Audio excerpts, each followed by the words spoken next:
বিরতির পর স্বাগত। এখন খবর বিস্তারিত।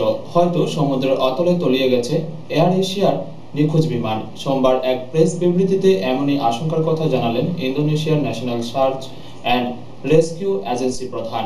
তবে তল্লাশি জারি রেখেছে বেশ কয়েকটি দেশের নৌবাহিনী। নিখোঁজ এয়ার এশিয়ার বিমান হয়তো তলিয়ে গিয়েছে সমুদ্রের অতলে। সোমবার এমনই আশঙ্কার কথা জানালেন ইন্দোনেশিয়ার national search and rescue agency প্রধান ব্যাম্বাং সোয়েলিস্টো। প্রেস বিবৃতিতে তিনি জানান, আমাদের কাছে আসা তথ্য প্রমাণ ও সমুদ্র গহ্বরে তলিয়ে যাওয়ার সম্ভাবনার উপর ভিত্তি করে আশঙ্কা করছি একেবারে অতলে চলে গিয়েছে নিখোঁজ বিমান। প্রাথমিকভাবে এমনটাই মনে হচ্ছে। সমুদ্র গহ্বর থেকে বিমান উদ্ধার করার জন্য যেই সব যন্ত্রপাতির প্রয়োজন, যেমন সাবমেরিন ভেহিকলস, তা ইন্দোনেশিয়ার কাছে নেই। অন্য দেশের কাছে তাই সাহায্য প্রার্থনা করছে ইন্দোনেশিয়া। বিদেশ মন্ত্রকের সঙ্গে আলোচনা করে ইন্দোনেশিয়ার ব্রিটেন, ফ্রান্স, মার্কিন যুক্তরাষ্ট্রের মতো দেশের কাছে সাহায্য চেয়ে বলে জানিয়েছেন সোয়েলিস্টো। এর মধ্যেই তল্লাশিতে সাহায্যের জন্য বিমান পাঠিয়ে দিয়েছে সিঙ্গাপুর, মালয়েশিয়া, অস্ট্রেলিয়া।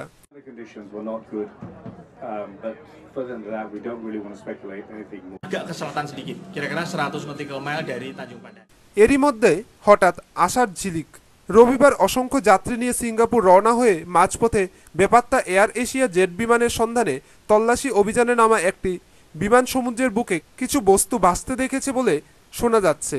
ইন্দোনেশিয়ার ভাইস প্রেসিডেন্ট অবশ্য দাবি করেছেন, এই ভাসমান বস্তুগুলির সঙ্গে নিখোঁজ বিমানের কোনো সম্পর্ক নেই। সোমবার দিনের আলো ফুটতেই ইন্দোনেশিয়ার নিখোঁজ বিমানের খোঁজে শুরু হয়েছে তল্লাশি অভিযান। জাভা সাগরের বেলিতুং এলাকায় জলপথ ও আকাশপথে তল্লাশি চলছে। ওই এলাকাতেই বিমানটি ভেঙে পড়েছে বলে আশঙ্কা করা হচ্ছে। সমুদ্রের ওই অংশেই ভাসমান জিনিস দেখতে পাওয়া গিয়েছে বলে দাবি করেছেন অস্ট্রেলিয়ার পাইলটরা। বিমানের তল্লাশিতে রবিবারই বিভিন্ন দেশকে সাহায্যের আবেদন করেছিলেন ইন্দোনেশিয়ার সরকার। তল্লাশি অভিযানে সামিল হয়েছে বেশ কয়েকটি দেশের নৌবাহিনী। জাকার্তার সঙ্গে সমন্বয় রেখেই তারা তল্লাশি অভিযান চালিয়ে যাচ্ছে বলে জানিয়েছেন মালয়েশিয়ার পরিবহন মন্ত্রী। বিমান সমুদ্রে ভেঙে পড়ার আশঙ্কার কথা ইতিমধ্যেই জানিয়েছে ইন্দোনেশিয়ার সরকার। সেই আশঙ্কা নিয়ে এখন ইন্দোনেশিয়ার সুবাবায়ার বিমানবন্দরে প্রিয়জনদের খবর পেতে ভিড় করেছেন আত্মীয়রা। অনেকেরই আশা ফিরে আসবেন প্রিয়জনেরা। এদিকে সময় যত বাড়ছে বিমানবন্দরে ভিড়ও ততই বাড়ছে। চড়ছে উদ্বেগের পারদ। চোখের জলার চাপা হাহাকার নিয়ে তারা এখন অপেক্ষা করে চলেছে সুবাবায়ার জুয়ান্দা আন্তর্জাতিক বিমানবন্দরে, যেখান থেকেই শেষবার উড়েছিল এয়ার এশিয়ার Airbus 320-200। Because they plan their vacation on their own. Yeah, it was supposed to be their last vacation before us got married. This was to be his last vacation with his family. Airbus 320-200 162 জন যাত্রী ও বিমানকর্মী সহ Indonesia থেকে Singapore যাচ্ছিল। স্থানীয় সময় 6:17 জাকার্তার air traffic কন্ট্রোলের সঙ্গে যোগাযোগ বিচ্ছিন্ন হয়ে যায় বিমানটিতে 155 জন যাত্রী ও 7 জন কর্মী ছিলেন। এয়ার এশিয়া জানিয়েছেন, বিমানে 149 জন ইন্দোনেশিয়ার, 3 জন কোরিয়ান, 1 সিঙ্গাপুরের ও 1 জন ব্রিটেনের ও 1 জন মালয়েশিয়ার যাত্রী ছিলেন। ব্যুরো রিপোর্ট, খবর ত্রিপুরা।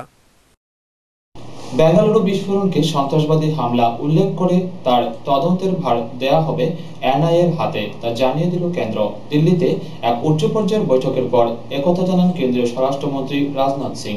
বেঙ্গালুরু বিস্ফোরণকে সন্ত্রাসবাদী হামলা উল্লেখ করে কেন্দ্র জানিয়ে দিল, তদন্তের ভার জাতীয় তদন্তকারী সংস্থা বা এনআইএর হাতে দেওয়া হবে। সোমবার দিল্লিতে এক উচ্চ পর্যায়ের বৈঠকের পর এই কথা জানান কেন্দ্রীয় স্বরাষ্ট্রমন্ত্রী রাজনাথ সিং। তিনি বলেন, কে বা কারা এই বিস্ফোরণের পেছনে রয়েছে তা তদন্তের পরই বোঝা যাবে। বিস্ফোরণ নিয়ে আগামী 24 ঘন্টার মধ্যে আইবিকে রিপোর্ট দেওয়ার নির্দেশও দিলেন রাজনাথ। এর আগে সোমবার সকালে দিল্লিতে স্বরাষ্ট্র মন্ত্রকের দফতরে শীর্ষ নিরাপত্তা আধিকারিকদের সঙ্গে উচ্চ পর্যায়ে বৈঠক করেন তিনি। সেখানে উপস্থিত ছিলেন জাতীয় নিরাপত্তা উপদেষ্টা অজিত ডোভাল, কেন্দ্রীয় স্বরাষ্ট্র সচিব অনিল গোস্বামী, আইবি প্রধান Asif Ibrahim, research and analysis wing বা র এবং এনআইএর পদাধিকারীরা। পাশাপাশি কর্ণাটকের মুখ্যমন্ত্রীকে সিদ্দারামাইয়া ও রাজ্যের পুলিশ কর্তাদের সঙ্গে বৈঠক করেন। मैं स्टेट गवर्नमेंट से भी अपील करना चाहूंगा कि बेंगलोर जैसे बड़े शहर में सीसीटीवी कैमरे जल्दी से जल्दी वो लगाए जाने चाहिए। और उस संबंध में हमारे कर्नाटक के 2 senior ministers government of India के श्री अनंत कुमार जी और श्री सदानंद गौड़ा, हमारे लॉ मिनिस्टर, ये दोनों लोग आज मिले थे और पूरे घटना की जानकारी इन लोगों ने दी। और सदानंद गौड़ा स्वयं भी मौके पर वहां गए थे और जो संबंधित जानकारी थी उसको उन्होंने दी है। मैंने इन लोगों को भी, दोनों लोगों को आश्वस्त किया है कि सेंट्रल गवर्नमेंट के जिस भी प्रकार के असिस्टेंस की आवश्यकता होगी वह असिस्टेंस देने को हम पूरी तरह से तैयार हैं। लेकिन मैं पुनः स्टेट गवर्नमेंट से ही अपील करना चाहूंगा कि जल्दी से जल्दी सीसीटीवी कैमरे वहां पर बेंगलोर में जांच की आवश्यकता होगी तो सेंट्रल गवर्नमेंट एनआईए द्वारा भी वहां के इस बेंगलोर के ब्लास्ट की 5 दिनों पहले जो घटना घटित हुई इसके संबंध में एक हाई लेवल कमेटी की बैठक की है 1 घंटे की, जिसमें कि एनएसए, डीआईबी, रॉ के चीफ, होम सेक्रेटरी और हमारे जीआईसी के चेयरमैन, ये सब सारे लोग इसमें मौजूद। রবিবার রাত 8:30 নাগাদ বেঙ্গালুরুর চার্চ স্ট্রিটের বিখ্যাত কোকোনাট গ্রোভ রেস্তোরাঁর বাইরে একটি স্বল্পমাত্রার বিস্ফোরণ ঘটে। বিস্ফোরণে এক মহিলা নিহত হন, আহত হন 3 জন। সিসিটিভি ফুটেজ খতিয়ে দেখে এই ঘটনায় গতকালই 3 জনকে আটক করে পুলিশ। বেঙ্গালুরুর চার্চ স্ট্রিটে কে বা কারা বিস্ফোরণ ঘটিয়েছে তা এখনও স্পষ্ট নয়। এ বিষয়ে কেন্দ্রীয় স্বরাষ্ট্র রাষ্ট্রমন্ত্রী কিরেন রিজিজু জানান, তদন্তকারীরা বিভিন্ন তথ্যগুলিকে একত্রিত করার চেষ্টা চালাচ্ছে, সেটা হলেই সম্পূর্ণ চিত্র সামনে আসবে। কেন্দ্র ইতিমধ্যেই কর্ণাটক সরকারকে সব রকম সাহায্য করার আশ্বাস দিয়েছে, পাশাপাশি নিরাপত্তাকে আঁটোসাঁটো করতে হবে সব রাজ্যকে, এমনটাই নির্দেশ দিয়েছে কেন্দ্র। Police is investigating, and if appropriate, then it will be handover. The handover will be only after due consideration. But the thing is, it's very upsetting that the module which was found to be involved in the earlier case in Bangalore, we need to see that if there's a linkage or not. Otherwise, a fresh thing is to be given a impetus that what is the cause of happening in Bangalore repeatedly. So this is a जो ये घटना कल घटी है उसके बारे में पूरा इन्वेस्टिगेशन चल रहा है और हमारा फोरेंसिक टीम कल रात को भी आया था, आज सुबह को भी आया है और पूरा एरिया कोम करके पूरा एरिया हम सर्च कर रहे हैं। उसके ये सर्च करने से जो एक्सप्लोजिव सब्सटेंस यूज हुआ है, क्या यूज है, वो सब हम पता करके उसके बारे में फोरेंसिक टेस्ट करवा देंगे। उसके अलावा जो भी सीसीटीवी फुटेज है उसको हम देख रहे हैं और सेपरेट टीम्स बनाकर टेक्निकल एविडेंस, कोई आई विटनेस है उनका स्टेटमेंट लेना, वो सब हम इन्वेस्टिगेशन कर रहे हैं। এদিকে বিস্ফোরণে নিহত মহিলার পরিবারকে 5 লক্ষ টাকা সাহায্যের কথা ঘোষণা করেছেন কর্ণাটকের মুখ্যমন্ত্রী। জখম ব্যক্তিদেরও আর্থিক সাহায্য দেওয়ার কথা ঘোষণা করেন তিনি। জখম 3 জন হাসপাতালে ভর্তি। ব্যুরো রিপোর্ট, খবর ত্রিপুরা। ফের উত্তপ্ত অসম, কোকরাঝারে সেনা ও এনডিএফবি জঙ্গিদের গুলির লড়াই। জঙ্গিদের 2টি ক্যাম্প গুড়িয়ে দেয় সেনা। উদ্ধার হয়েছে জঙ্গিদের ব্যবহার করা 8টি মোটরবাইক এবং 1টি গাড়ি। ফের উত্তপ্ত অসম, কোকরাঝারে সেনা ও এনডিএফবির জঙ্গিদের গুলির লড়াই। 2টি এনডিএফবি ক্যাম্প গুড়িয়ে দিল সেনা। উদ্ধার হয়েছে একটি জঙ্গিদের ব্যবহার করা 8টি মোটর বাইক এবং 1টি গাড়ি। জঙ্গিদের জঙ্গলের পথ চিনিয়ে দেওয়া থেকে শুরু। সেই সুবাদে এনডিএফবি প্রধান রঞ্জন দৈমারির কাছাকাছি আসা, পরে তার কাছ থেকে সরে এসে নিজেই গঠন করে এনডিএফবিএস। 23শে ডিসেম্বর অসমে নৃশংস হামলার পেছনে রয়েছে এই জঙ্গি গোষ্ঠী, যার শীর্ষে রয়েছেন সংবিজিৎ ইংতি কামার। 1999 জুলাই মাস অসমের কোকরাঝাড় জেলার গভীর জঙ্গলে কাঠ কেটে ফিরছিলেন আইকে ইংতি ওরফে সংবিজিৎ। সেখানেই তার সঙ্গে দেখা হয় এনডিএফবি চেয়ারম্যান রঞ্জন দৈমারির সহযোগীদের। তখন থেকে তাদের জঙ্গলে পথ চিনিয়ে দেওয়ার কাজ শুরু করেন চেলাইকাঠি গ্রামের কাঠুরিয়া আইকে ইংতি। সেই সময় এনডিএফবি চেয়ারম্যান রঞ্জন দৈমারির কাছাকাছি চলে আসেন ইংতি। সক্রিয়ভাবে নাম লেখান এনডিএফবিতে। 2004-এ এনডিএফবি যুদ্ধবিরতি ঘোষণা করলে মানতে পারেননি রঞ্জন দৈমারি। ব্যুরো রিপোর্ট, খবর ত্রিপুরা। আবারও নিয়ে নিচ্ছে ছোট্ট বিজ্ঞাপন বিরতি, সঙ্গে থাকুন।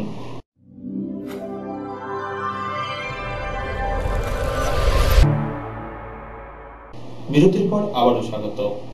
অসমের কোকরাঝাড় ও শোনিতপুরে এবং পাকিস্তানের পেশোয়ারের সেনা স্কুলে জঙ্গি হামলার ঘটনার প্রতিবাদে আগরতলা রাজপথে এক র্যালি সংগঠিত করল রাজ্যের বাম সমর্থিত উপজাতি সংগঠন টিএসইউর সদস্যরা। সম্প্রতি পার্শ্ববর্তী রাজ্য আসামের কোকরাঝাড় ও শোনিতপুর জেলায় নির্মমভাবে গণহত্যা ও পার্শ্ববর্তী দেশ পাকিস্তানের পেশোয়ারে আর্মি স্কুলে ছাত্রছাত্রী হত্যার প্রতিবাদে বিক্ষোভ কর্মসূচি অব্যাহত। এরই পরিপ্রেক্ষিতে বাম সমর্থিত ত্রিপুরা উপজাতি ছাত্র সংগঠন তথা টিএসইউর সদর বিভাগীয় কমিটির তরফে এক বিক্ষোভ র্যালি অনুষ্ঠিত হয় রাজধানীতে। র্যালিটি এমবিবি কলেজের সামনে থেকে শুরু হয়ে শহরের বিভিন্ন পথ পরিক্রমা শেষে উজ্জয়ন্ত প্যালেসের সামনে এসে শেষ হয়। এই র্যালিতে রাজধানীর বিভিন্ন কলেজের টিএসইউর সদস্যরা উপস্থিত ছিলেন। ব্যুরো রিপোর্ট, খবর ত্রিপুরা। যাত্রীবাহী অটোতে পেছন দিক থেকে আসা বোলেরো গাড়ির ধাক্কায় দুর্ঘটনাগ্রস্ত হলো অটোটি। এতে আহত হয় অটোতে থাকা 2 কলেজ ছাত্রী। ঘটনা বিশালগড় থানাধীন 2 নং গেটের সড়কে। কলেজ ফেরত 2 ছাত্রী যান দুর্ঘটনায় আহত হয়ে হাসপাতালে চিকিৎসাধীন। জানা গেছে, বিশালগড় থানাধীন 2 নং গেট অর্থাৎ রবীন্দ্রনাথ কলেজ সম্মুখস্থিত জাতীয় সড়কে TR01B 2392 নম্বরের একটি অটোকে বিশালগড়গামী পেছন দিক থেকে আসা TR01F 1650 নম্বরের একটি বোলেরো গাড়ি ধাক্কা দিলে অটোটি উল্টে রাস্তার ধারে খাদে পড়ে যায়। এতে রবীন্দ্রনাথ ঠাকুর মহাবিদ্যালয়ের প্রথম বর্ষের 2 ছাত্রী গুরুতর আহত হয়। স্থানীয় লোকজন আহত 2 ছাত্রীকে বিশালগড় মহকুমা হাসপাতালে পাঠালে তাদের ভর্তি করা হয়েছে। রবীন্দ্রনাথ মহাবিদ্যালয় কলেজ থেকে পরীক্ষা দিয়ে ফিরতেছি 2 নম্বর গেট আমরা অটোতে পেছন দিয়ে আসছি বোলেরো ধাক্কা মারে ওই উল্টে গেছে গা। তারপর ওখানে 2 জন আহত হয়ে বিশালগড় হসপিটালে ভর্তি আছে। কি নাম তাদের? একজনের নাম শিল্পী দেবনাথ আর একজনের নাম শিখা নম্বর। কলেজে ফার্স্ট ইয়ার। আহত 2 ছাত্রী শিখানমো এবং শিল্পী দেবনাথ ফাউন্ডেশন পরীক্ষা দিয়ে বাড়িতে ফিরছিল। ব্যুরো রিপোর্ট, খবর ত্রিপুরা। 53 জনের নতুন কমিটি গঠনের মধ্য দিয়ে সমাপ্ত হলো 21তম সিপিএফ খোয়াই বিভাগীয় সম্মেলন, যার সম্পাদক পদে মনোনীত হলেন পদ্মকুমার দেববর্মা। সমস্ত জল্পনা কল্পনার অবসান। সিপিআইএম খোয়াই মহকুমা সম্পাদক হিসেবে মনোনীত হলেন পদ্মকুমার দেববর্মা। 70তম জনশিক্ষা দিবসে শনিবার প্রকাশ্য সমাবেশের মধ্য দিয়ে সিপিআইএমের খোয়াই 21তম মহকুমা সম্মেলনের শুভারম্ভ হয়। রবিবার সিপিআইএম খোয়াই মহকুমার নতুন কমিটি গঠনের মধ্য দিয়ে সম্মেলনের সমাপ্তি হয়। সম্মেলনে খোয়াই মহকুমা কমিটির নতুন সম্পাদক মনোনীত হয়েছেন পদ্মকুমার দেববর্মা। কোষাধ্যক্ষ হয়েছেন প্রবীণ সিপিআইএম নেতৃত্ব সুখেন্দু বিকাশ দে। মোট 53 জনের নতুন কমিটি গঠিত হয়। সর্বসম্মতিক্রমে 11 জনের নতুন সম্পাদক মণ্ডলীও গঠিত হয়। এবারকার সম্মেলনের মধ্য দিয়ে এই প্রথম কোনো উপজাতির নেতৃত্ব খোয়াই মহকুমা কমিটির সম্পাদক হিসেবে মনোনীত হয়েছেন। মহকুমা সম্মেলনের মধ্য দিয়ে খোয়াই মহকুমা সম্পাদকের যে ব্যাপক রদবদল হতে যাচ্ছে তা আগেই অনুমান করা যাচ্ছিল। বিভিন্ন গুঞ্জনের মধ্য দিয়ে অবশেষে খোয়াই মহকুমা কমিটির সম্পাদক পদে বসলেন সিপিআইএম নেতৃত্ব পদ্মকুমার দেববর্মা, যে দায়িত্বভার পালন করছেন বিশ্বজিৎ দত্ত। নবীন প্রবীণ সমন্বয়ে গঠিত হয়েছে নতুন কমিটি। সব মিলিয়ে উৎকণ্ঠার অবসান খোয়াইয়ের বাম শিবিরে। সিপিআইএমের খোয়াই 21তম মহকুমা সম্মেলনে মোট 300 জন প্রতিনিধি অংশ নিয়েছিলেন। খোয়াই টাউন হলে চলে সম্মেলনের কাজ। রবিবার নতুন কমিটি গঠনের মধ্য দিয়েই সম্মেলনের সমাপ্তি হয়। ব্যুরো রিপোর্ট, খবর ত্রিপুরা। গোপন খবরের ভিত্তিতে আমবাসা থানাধীন জহরনগরস্থিত লম্বাছড়াতে অভিযান চালিয়ে প্রায় লক্ষাধিক টাকার গাঁজা গাছ সহ শুকনা গাঁজা উদ্ধার করে আমবাসা থানার পুলিশ। অভিযানে নেতৃত্ব দেন ওসি স্বপন দাশগুপ্ত। আবারও বড় ধরনের সাফল্য আমবাসা থানার পুলিশের। সোমবার এক গোপন খবরের ভিত্তিতে আমবাসা থানাধীন জহরনগরস্থিত লম্বাছড়াতে প্রায় লক্ষাধিক টাকার গাঁজা গাছ সহ শুকনা গাঁজা উদ্ধার করে আমবাসা থানার ওসি স্বপন দাশগুপ্ত সহ এসআই সুবিমল দেবনাথের নেতৃত্বে এই অভিযান চালায় আমবাসা থানার পুলিশ। অভিযানকালে প্রায় 32টি গাঁজা গাছ পুড়িয়ে দেয় তারা। পাশাপাশি এক বস্তা শুকনা গাঁজাও পাওয়া যায়। বাড়ির মালিক সুধীন নমশূদ্রকে আটক করে আমবাসা থানার পুলিশ। জানা যায়, তিনি গাঁজার ব্যবসা দীর্ঘদিন ধরে চালিয়ে যাচ্ছে তার নিজ বাড়িতে। আমবাসা থানার ওসি স্বপন দাশগুপ্ত জানান, এই রকম অভিযান আগামী দিনেও চালিয়ে যাবে আমবাসা থানার পুলিশ। পাশাপাশি জনগণকেও সাহায্যের হাত বাড়িয়ে দিতে বলেন তিনি। আমরা জহরনগর, আমবাসা জহরনগর লম্বাছড়াতে একটা বাড়িতে আমরা যাই এবং সেখানে দেখি যে কতগুলি গাঁজা চারা গাছ লাগানো। এই গাঁজা গাছগুলি আমরা ডেস্ট্রয় করি, কাটিং করে তারপরে আমরা আগুন দিয়ে এগুলি ওইখানে ডেস্ট্রয় করি এবং ওই বাড়ির মালিক সুধীর নমশূদ্র, ওই সুধীর নমশূদ্রর ঘর থেকে আমরা একটা বস্তাতে প্রায় 5 কেজি ড্রাই গাঁজা আমরা রিকভার করি এবং এগুলি সিজ করি। এবং এই 32টা গাঁজাতে প্রায় 15 কেজির মতো গাঁজা এবং 5 কেজি ড্রাই গাঁজা মিলিয়ে প্রায় লক্ষাধিক টাকার মতো দাম হবে এগুলির। এই সুধীর নমশূদ্রকে আমরা অ্যারেস্ট করি এইভাবে। ব্যুরো রিপোর্ট, খবর ত্রিপুরা। সীমান্ত বাহিনী কর্তৃক 3টি গরু তুলে নিয়ে যাওয়ার ঘটনার প্রতিবাদে প্রায় 3 ঘন্টা যাবৎ সোনামুড়া বক্সনগর সড়ক অবরোধ করল এলাকাবাসীরা। ঘটনা সোনামুড়া নগর পঞ্চায়েত এলাকার 7 নং ওয়ার্ডে। অবশেষে মহকুমা শাসকের আশ্বাসে অবরোধ মুক্ত করে এলাকাবাসী। সামান্য ব্যাপারে রাস্তা অবরোধ এখন প্রথা হয়ে দাঁড়িয়েছে সোনামুড়া মহকুমায়। ফলে চরম ভোগান্তির শিকার হতে হচ্ছে যাত্রী সাধারণ সহ স্কুল কলেজ পড়ুয়া ছাত্রছাত্রী ও অফিস যাত্রীদের। আর এ নিয়ে প্রশাসনের বিরুদ্ধে ক্ষোভ প্রশমিত হচ্ছে সাধারণ মানুষের মধ্যে। এমনই একটি সড়ক অবরোধ সংগঠিত করা হয় সোমবার সোনামুড়া নগর পঞ্চায়েতের 7 নং ওয়ার্ড এলাকায়। প্রায় 3 ঘন্টা যাবৎ সোনামুড়া বক্সনগর সড়ক অবরোধ করে রাখে এলাকাবাসীরা। ঘটনায় জানা যায় সোমবার বেলা 12:15 নাগাদ এলাকার যুবক রুবেল হোসেন পাশের একটি জলা থেকে 3টি গরু নিয়ে বাড়ি ফিরছিল। এমন সময় সোনামুড়া বক্সনগর সড়কের উপর সীমান্ত বাহিনীর একটি গাড়ি যাওয়ার সময় গরুগুলিকে আটক করে কুলবাড়ি বিউপিতে নিয়ে যায়। আর এ ঘটনার প্রতিবাদে সড়ক অবরোধ করে এলাকাবাসীরা। তাদের দাবি তাদের গরুগুলিকে ছেড়ে দিতে হবে। অবরোধের খবর পেয়ে ছুটে আসেন সোনামুড়া থানার ওসি নারায়ণ সাহা। তিনি অবরোধকারীদের অনুরোধ করলেও অবরোধ তুলতে রাজি হয়নি তারা। অবশেষে মহকুমা শাসকের আশ্বাসে অবরোধ মুক্ত করে অবরোধকারীরা। বিয়াসাব গরু নিতে গিয়ে আমরা রাস্তা অবরোধ করছি, আর বিয়াসাব গরু নিলে আমরা আবার রাস্তা ছেড়ে দেবো। কিন্তু এই 3 ঘন্টা রাস্তা অবরোধে চরম হয়রানি হতে হয় সাধারণ যাত্রী সহ স্কুল কলেজের ছাত্রছাত্রীদেরও। ব্যুরো রিপোর্ট, খবর ত্রিপুরা।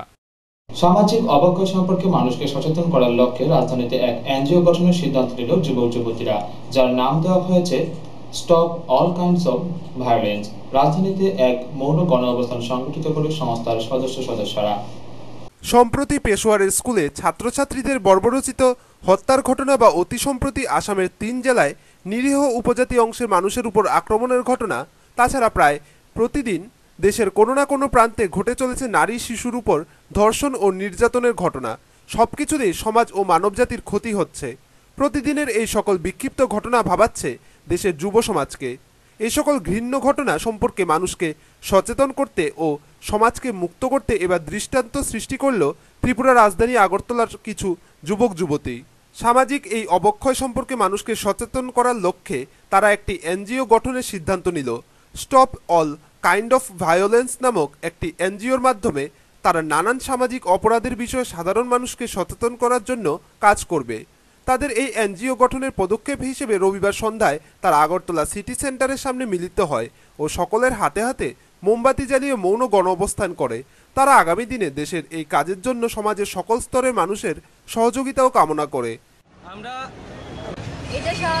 আমরা আমাদের এই ত্রিপুরা রাজ্যের জনগণকে সচেতন করতে এসেছি। আমাদের এখানে মিলিত হওয়ার একটাই লক্ষ্য, সেটা হলো কিছুদিন আগে যে ভায়োলেন্সগুলি হয়েছিল, সেটা মেয়েদের ব্যাপারেই হোক, বাচ্চাদের ব্যাপারেই হোক, সে বৃদ্ধ বয়সের লোকদের জন্যই যেখানেই হোক, আমরা প্রত্যেকটা ক্ষেত্রে আমরা এগিয়ে যাব। আমাদের এই উদ্দেশ্যটাকে নিয়ে আমরা আপনাদের সামনে এসেছি। আর আমাদের সামনে যারা আপনারা আছেন, অবশ্যই আমরা আপনাদের থেকে সহযোগিতা চাইব। আর এই পদক্ষেপে আপনারা আমাদের সঙ্গে থাকবেন এটা আশা করি, এবং মিডিয়াদের সকলকে ধন্যবাদ জানিয়ে আমরা এনজিওর জন্য ফর্ম ফিল আপ করতে চলছি। আমরা এনজিওর নামও সিলেক্ট করে নিয়েছি, stop all kinds of violence. বাস আমাদের এটাই শেষ ডিসিশন। এই প্রতিযোগিতার যুগে সকল যুবক যুবতী যখন তাদের নিজেদের কেরিয়ারের কথা ছাড়া কিছুই ভাবতে পারে না, তখন তাদের এই উদ্যোগ নিঃসন্দেহে প্রশংসার যোগ্য। ব্যুরো রিপোর্ট, খবর ত্রিপুরা। বেআইনি গাঁজা বিরোধী অভিযান অব্যাহত যাত্রাপুর থানা পুলিশের। রবিবার থানা এলাকার 3টি স্থানে অভিযান চালিয়ে প্রায় 12,000 গাঁজা গাছ ধ্বংস করল যাত্রাপুর থানা পুলিশ, যার বাজার মূল্য প্রায় 4.5 কোটি টাকা বলে জানা যায়। রবিবার আবারও বেআইনি গাঁজা চাষ বিরোধী অভিযানে নামল যাত্রাপুর থানার পুলিশ। থানা এলাকার লেদ্রাবাড়ি কালীখোলা মনাইপাথর ভিলেজের ঝাঁটাখোলায় নির্বিঘ্নে প্রায় 12,000 ফুল আসা গাছ কেটে আগুন লাগিয়ে সম্পূর্ণ ধ্বংস করা হয় বলে পুলিশের দাবি। এতে 4.5 কোটি টাকার মতো বাজার মূল্য হতে পারে, এমনই অভিমত ব্যক্ত করেন যাত্রাপুর থানার পুলিশ অফিসার দুলাল দত্ত। এদিন সন্ধ্যায় দুলালবাবু জানান, এবছর গোপন খবর পেয়ে 6 বার অভিযান চালানো হয় থানা এলাকার বিভিন্ন স্থানে। এতে সর্বমোট 90 থেকে 95,000 গাঁজা গাছ ধ্বংস করা হয়। পুলিশ অফিসার দুলালবাবু জানান, আজ দিনভর চলে অভিযান। আজকের অভিযানে এসআই প্রদীপ শীল, এএসআই উত্তম দাস সহ 15 জনের একটি গ্রুপ নিয়ে এলাকার 3টি স্থানে গাঁজা গাছ কাটা অভিযান চালানো হয়। সন্ধ্যের আগ পর্যন্ত এই অভিযান চলে। প্রসঙ্গক্রমে তিনি বলেন, এই জাতীয় অভিযানের খবর পেলেই আমরা প্রস্তুত। সঙ্গে মদবিরোধী অভিযানও অব্যাহত থাকবে বলে অভিমত ব্যক্ত করেন তিনি। যাত্রাবাড়ি থানার স্টাফ প্রথম গিয়ে এলাকা রেকি করে আসে। আজকে আমরা ওই নির্দিষ্ট জায়গাগুলিতে যেখানে যেখানে অবৈধ গাঁজা চাষ হচ্ছে, কালীখোলা, লেদ্রাবাড়ি, মনাইখাতর, এই 3টে জায়গাতে আমরা গাঁজা গাছ ধ্বংসের অভিযান করি। আমাদের থানার অ্যাভেলেবেল অফিসার স্টাফ দিয়ে আমরা অনুমান 12,000 গাছ ধ্বংস করি। আজকে কেটে আগুনও লাগাই আমরা, যে গাছগুলি মেচুর হয়ে গেছে, যার বাজার মূল্য হবে অনুমান 4.5 কোটি টাকা থেকে শুরু করেছি এবং আগামী দিনেও আমরা অভিযান অব্যাহত রাখবো। খোঁজখবর নিয়ে যেখানে যেখানে আরো অবৈধ গাঁজা চাষের খবর পাওয়া যায় সেখানে আমরা করব। ব্যুরো রিপোর্ট, খবর ত্রিপুরা। এক দুঃসাহসিক চুরির ঘটনা ঘটল মৎস্য ব্যবসায়ীর বাড়িতে। ঘটনা বিশালগড় থানাধীন রঘুনাথপুর এলাকায়। আবারও দুঃসাহসিক চুরির ঘটনা ঘটল এক মৎস্য ব্যবসায়ীর বাড়িতে। বিশালগড় থানাধীন শহর লাগোয়া রঘুনাথপুরে এই চুরিকাণ্ডটি ঘটে। ঘটনা সূত্রে জানা যায়, বাড়ির মালিক সমীরচন্দ্র দাস, তার স্ত্রী বুলুরানী দাস সহ বাড়ির সকলে রবিবার সকালে উদয়পুরে বেড়াতে যায়। সুযোগ বুঝে চোরের দল ওই দিন রাতেই বাড়ির বাউন্ডারি ওয়াল বেয়ে ঘরে ঢুকে যায়। ঘরের আলমিরা, শোকেজ এবং ড্রেসিং টেবিল লক ভেঙে প্রায় 4 ভরি স্বর্ণলঙ্কার সহ মোট 15,000 টাকা নিয়ে চম্পট দেয় চোরের দল। সোমবার সকালে পার্শ্ববর্তী একজন ঘটনাটি প্রত্যক্ষ করে সন্দেহ হওয়ায় ফোন করে ঘটনাটি জানায় সমীরচন্দ্র দাসকে। মুহূর্তেই বাড়ি ফিরে আসে সমীর সহ তার পরিবার। এসে দেখে দরজাসহ ঘরের ভেতরে মজুত রাখা সমস্ত আসবাবপত্রের লক ভাঙা। উধাও হয়ে যায় 4 ভরি স্বর্ণলঙ্কার সহ নগদ 15,000 টাকা। ঘটনাটি প্রত্যক্ষ করে রীতিমতো বিস্মিত বাড়িওয়ালা সহ আশপাশের লোকজন। টাকা 15,000 টাকার মতো। আপনারা কই আসলেন? উদয়পুরে বেড়াতে গেছিলাম শ্বশুর। তো বাড়িতে আসলাম না, বেড়াতে গিয়েছিলাম উদয়পুর। এর মধ্যে সকালবেলা 8টা 8:30টার দিকে হ্যাঁ বাবুর কাছে ফোন করতে আমার একজন দেওয়ার বাড়ি, তোমরা ঘরের দরজা টরজা খোলা, সব মনে লেগে গেছে চুরে। আপনার ঘরে কি আছিল? ঘরে তো 3.5 ভরির মতো স্বর্ণ ছিল, টাকা ছিল। হ্যাঁ বাবু কত টাকা জানি রাখা গেছে, আমি টাকাটা রং করে করতে পারি না। তো আর ওই ডয়ারে ছিল টাকা, সোনা গুনে যা আছে সব। উক্ত বিষয়টি পুলিশকে জানানো সত্ত্বেও খবর সম্প্রচারণ করা পর্যন্ত এর কোনো কুলকিনারা হয়নি। ব্যুরো রিপোর্ট, খবর ত্রিপুরা। এখন খেলার খবর।